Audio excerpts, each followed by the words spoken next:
When President-elect Donald Trump takes office in January 2017, he will inherit a military worldwide.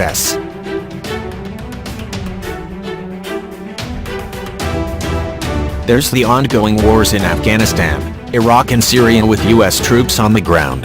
There are quieter U.S. operations in places like Somalia and Yemen.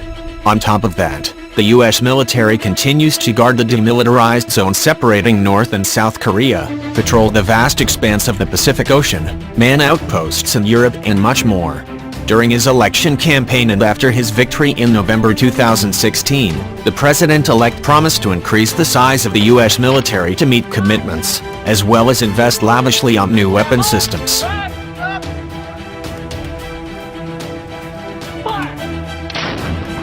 However, finding people to join this endeavor could pose a challenge. While Americans are by and large enthusiastic about their country battling terrorists overseas, most take for granted that someone else will do the actual fighting. In December 2015, the Harvard Institute of Politics released the eye-opening results of a survey of Americans aged 18 to 29. The researchers found that 60% of these young people supported committing U.S. combat troops to fight Islamic State. But an almost equal number, 62%, said they would definitely not join the fight personally. An additional 23% would probably not sign up to serve. That left only 15% willing to actually participate in such an effort. These numbers likely say less about the millennial generation than they do about America's overall attitude toward military service. The data follows a decades-long trend.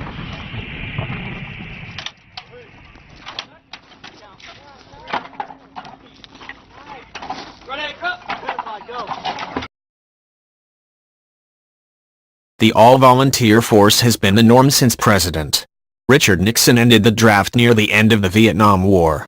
In the eyes of many Americans since, wars aren't waged by citizens of a nation, but by professionals who specialize in the task.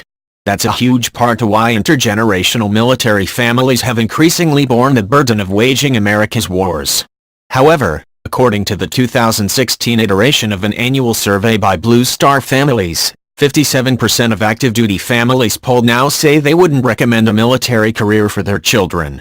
Since Vietnam, the all-volunteer military has engaged in conflicts all over the world, seeing its fair share of both triumphs and tragedies. Through deployments to Lebanon, Grenada, Panama, Desert Storm, Somalia and the Balkans, the U.S. military remained very busy right up to the end of the 20th century. But the post-9/11 era has put unique strains on America's military professionals in particular. When the Harvard poll came out in 2015, only a very small number of Americans served, about 1%.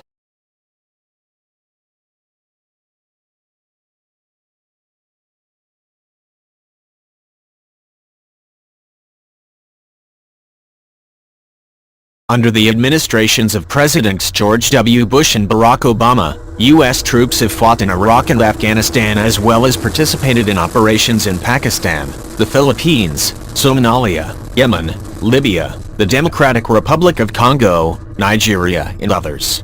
As old as a teenager by 2016, the war in Afghanistan is America's longest-running continuous conflict ever. As troops return to Iraq to battle Islamic State, the spiritual successor of Al-Qaeda in Iraq, these are wars that many military families have already passed on to their own children. John Campbell, the four-star Army general who stepped down as commander of U.S. troops in Afghanistan last year, first went to Afghanistan in 2002 as a colonel. His son, who was in elementary school on 9/11, has now gone to the Central Asian country 3 times himself. According to the Blue Star Family Survey, 56% of the active duty service members said they had more than one immediate family members currently serving or who were veterans. More than half had a parent who served, 60% had a grandparent who'd served, and 52% had an aunt or uncle previously in the armed services. It's not a lack of satisfaction with the job that's led military families to steer their kids away from the profession. Roughly 90% of the 8,000 people polled reported being proud of their service. Respondents also didn't report death, injury or post-traumatic stress disorder (aka PTSD) as their top reasons to keep their children from following in their footsteps. Instead, a staggering 72% of active-duty personnel and their spouses complained that the rate of deployments was a major strain on their families. Many troops have deployed 4 or more times to Iraq and Afghanistan, and that doesn't take into account time spent on short-term overseas training operations and stateside practice sessions.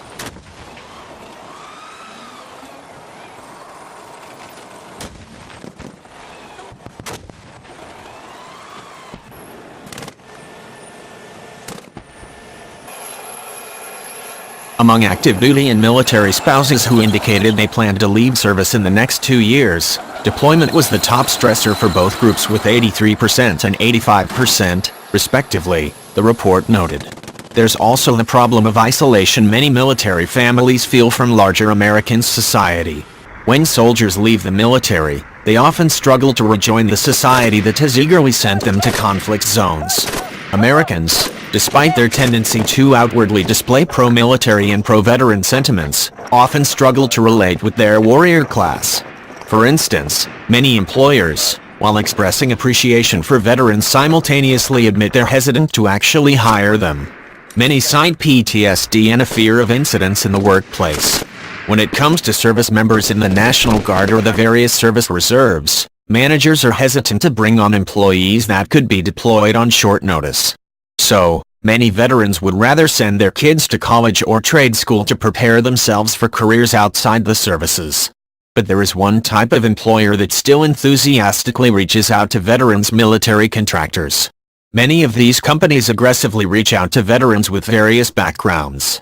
From former infantrymen, to information technology specialists, maintenance technicians, intelligence analysts and others, private firms look to recruit them all.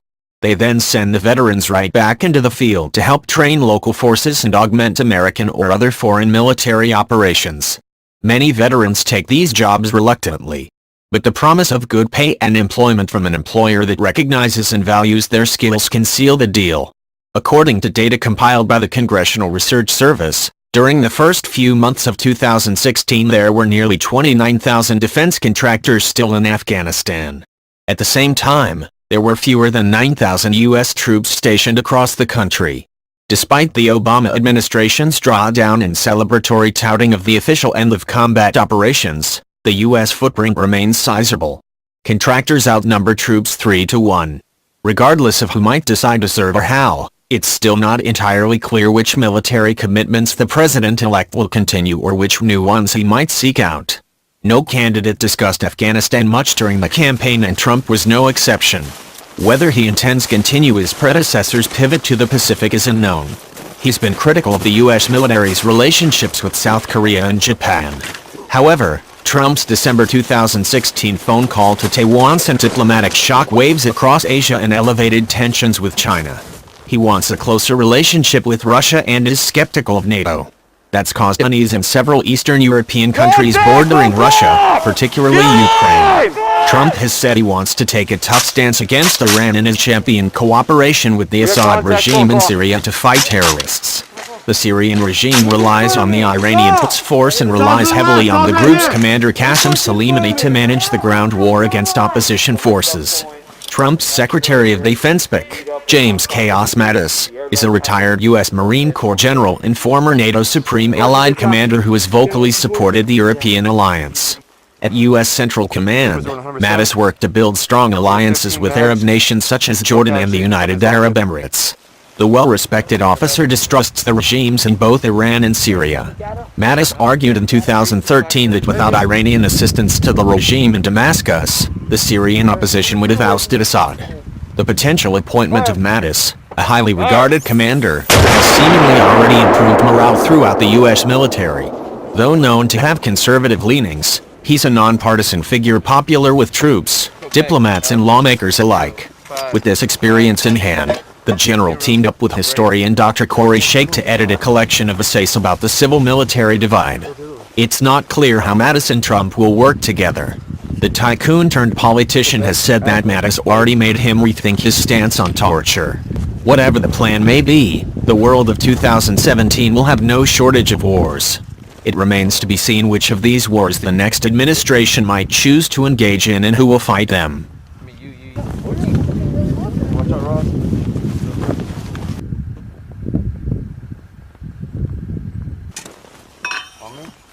Fire.